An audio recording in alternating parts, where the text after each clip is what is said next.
Hi everyone, Mrs. Riders here with our summer sink or float. Now what we are testing is buoyancy. Can you say the word buoyancy?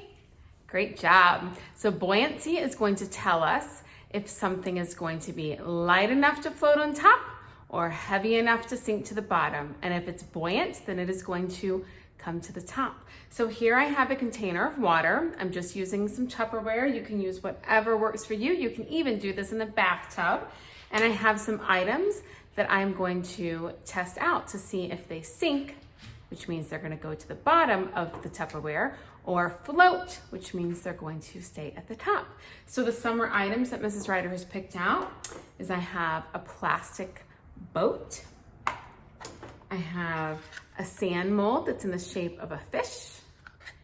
I have a plastic treasure chest from our toy area. I have a pirate monkey. I have some sunglasses because you definitely need those during summertime. I have a bouncy ball, some seashells, one that's painted and one that's not. I also have a flat scallop seashell. And I have some plastic sea creatures and a plastic seashell that opens from our sensory bin. All right, are you ready to see if these items sink or float?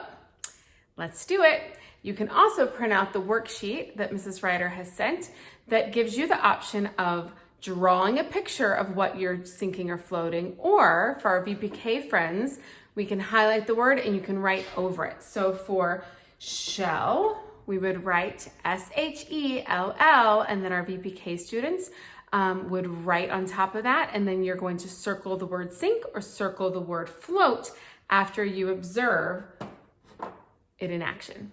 All right, let's get ready. Mrs. Ryder's gonna bring you closer.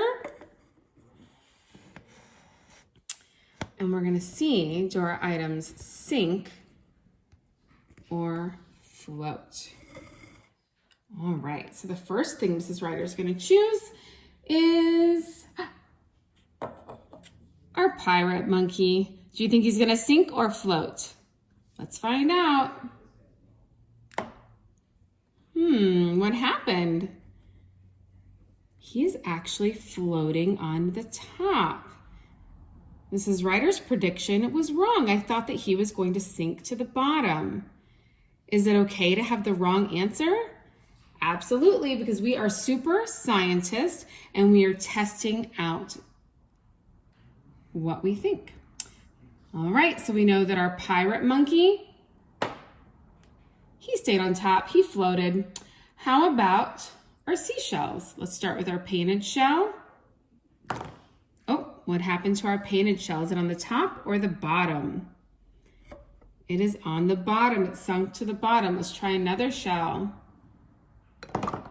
The same thing. The shells are very heavy, so they are sinking to the bottom. What about our skinny scallop shell? Oh, it also sunk to the bottom. So we know real seashells are going to sink. All right, let's take those out. And let's try our plastic seashell. We're gonna keep it closed and let's find out.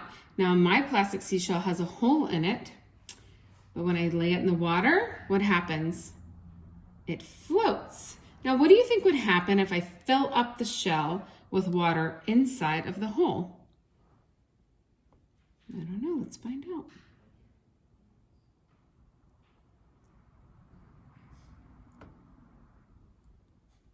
You can see some little bubbles are coming up. The water is going in and pushing the air out.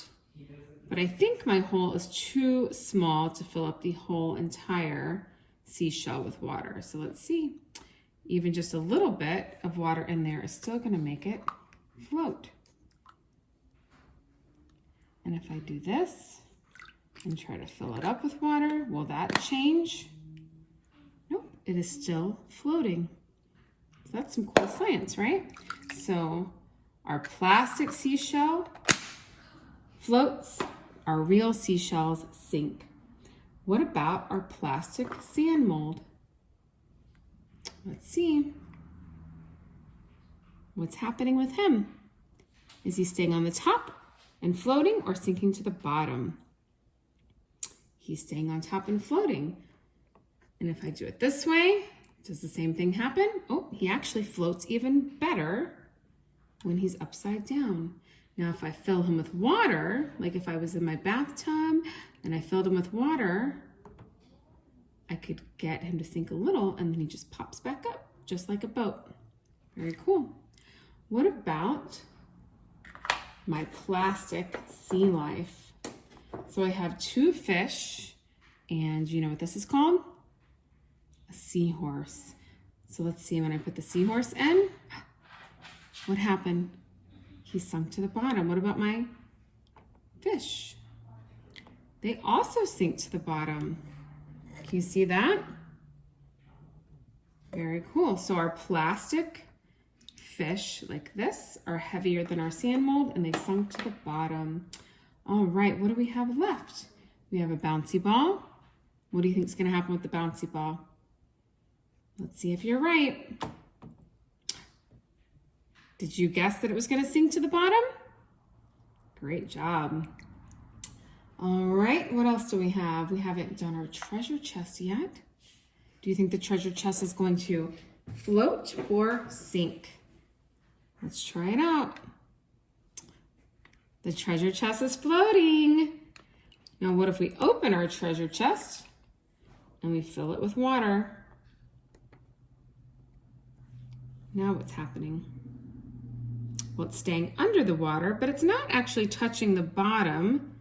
So technically it is still floating, but the water inside made it heavier, so it did sink down a little bit. All right, and let's try our sunglasses.